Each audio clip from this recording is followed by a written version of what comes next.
Ode to a Nightingale was written by the romantic poet John Keats in the spring of 1819.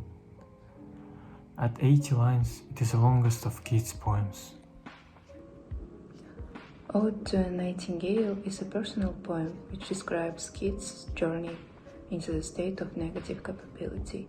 The tone of the poem rejects the optimistic pursuit of pleasure found within Keats' earlier poems and instead explores the themes of nature, transience, and morality, the latter being particularly relevant to Keats. John Keats had perhaps the most remarkable career of any English poet. And what I can say about him, I can say that he published only 54 poems in 3 slim volumes and a few magazines. But over his short development, he took on the challenges of a wide range of poetic forms. From the sonnet, he took it to the Spenserian romance, to the Miltonic epic, defining anew their possibilities with his own distinctive fusion of earnest energy, control of conflicting perspectives and forces, poetic self-consciousness, and occasionally dry, ironic wit.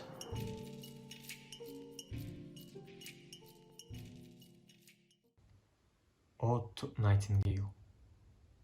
My heart aches, and a drowsy numbness pains my sense, as though of hemlock I had drunk, or emptied some dull opiate to the trains. 1 minute passed, and lazy words had sung. 'Tis not through envy of thy happy lot, but being too happy in thine happiness, that thou, light-winged dryad of the trees, in some melodious plot of beechen green and shadows numberless, sing'st of summer in full-throated ease. Oh, for a draught of vintage that has been cooled a long age in the deep-delved earth, tasting of flora and the country green, dance and Provençal song and sunbird mirth. Oh, for a beaker full of the warm south, full of the true, the blushful hypocrine, with beaded bubbles swinging at the brim, and purple-stained mouth, that I might drink, and leave the world unseen, and with thee fade away into the forest dim. Fade far away, dissolve, and quite forget what soul among the leaves has never known the weariness, the fever, and the fret. Here where men sit and hear each other groan, where palsy shakes a few sad, last grey hairs, where youth grows pale and spectre thin, and dies, where but to sing is to be full of sorrow and leaden eye, despairs where beauty cannot keep her lustrous eyes on you love pain at them beyond tomorrow.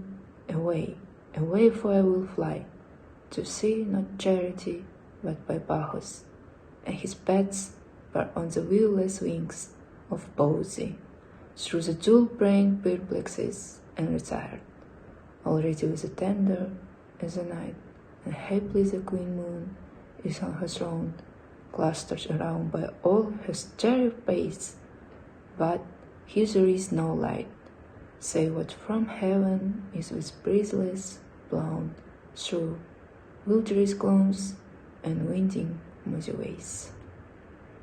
I cannot see what flowers are at my feet, nor what soft incense hangs upon the boughs, but in embalming darkness guess each sweet where with the seasonable months indowels, the grass, the thicket, and the fruit tree, wild white hawthorn, and the pastoral eglantine, fast fading violets covered up in leaves, and amid May's eldest child, the coming mask, rose full of dewy wine, the murmurous haunt of flies, on summer eve duckling.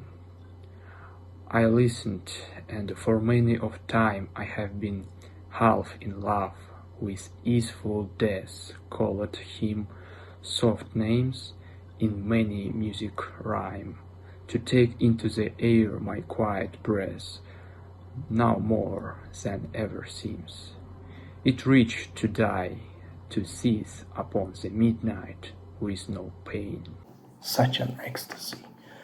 Still wouldst thou sing, and I have ears in vain, to thy high requiem become a sword. Thou was not born for this, a mortal bird.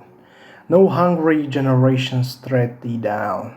The voice I hear this passing night was heard in ancient days by emperor and clown.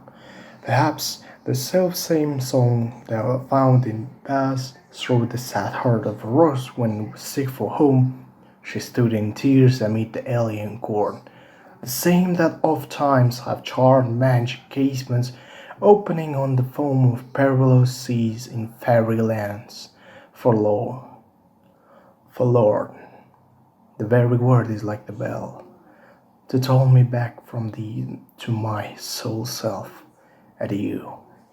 The fancy cannot cheat so well as she is fain to do, deceiving else. Adieu, adieu. But plaintive anthem fades past the near meadows, over the still stream up the hillside, and now it is buried deep in the next valley glades. Was it a vision or a waking dream? Fled is that music.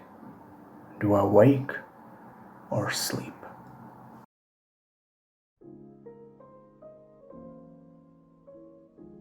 To be or not to be is the opening phrase of soliloquy given by Prince Hamlet, so-called nunnery scene of William Shakespeare's play Hamlet, Act 3, Scene 1. In the speech, Hamlet contemplates this and suicide, the pain and unfairness of life, but acknowledging that the alternative might be worse. The opening line is one of the most widely known in literature, music, and theater. The well-known and quaint lines in modern English. This soliloquy was referenced in innumerable works of theater, music, and literature. Commonly, Hamlet will occur with saying this line, holding skull, although both of them will occur at separate times.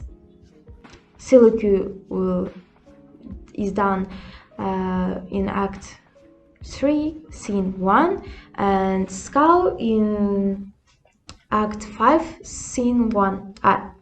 Scene 1. Much of the plot in 1942, a comedy To Be or Not to Be, was related to this monologue. Hamlet's famous lines inspired Kurt Vonnegut's 1962 short story called To Be or Not to Be. The narrative takes place in the dystopian future where United States government, through the scientific advancement, found a cure for the aging and overpopulation. In the narrative, Shakespeare's alphabetical and numerical reformulations serve as the phone number for the Federal Bureau of Terminators Assisted Suicide Request Line.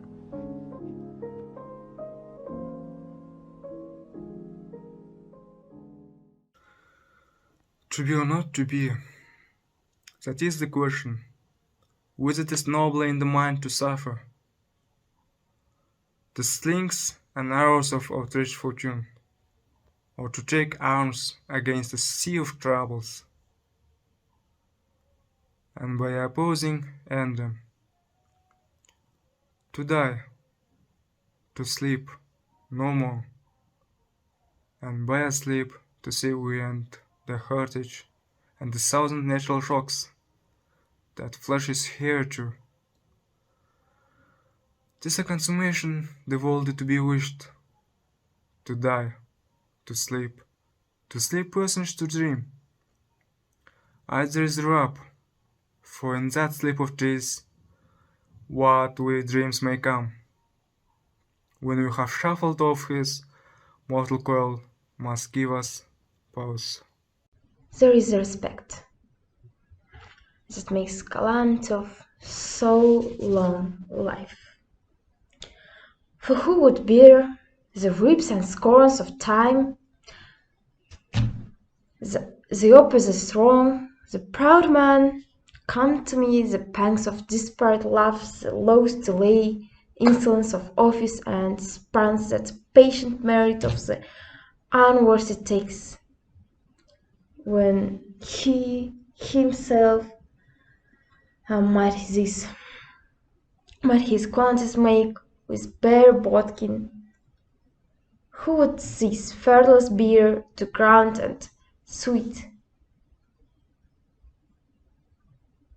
and the world alive, but for the dread of something after death?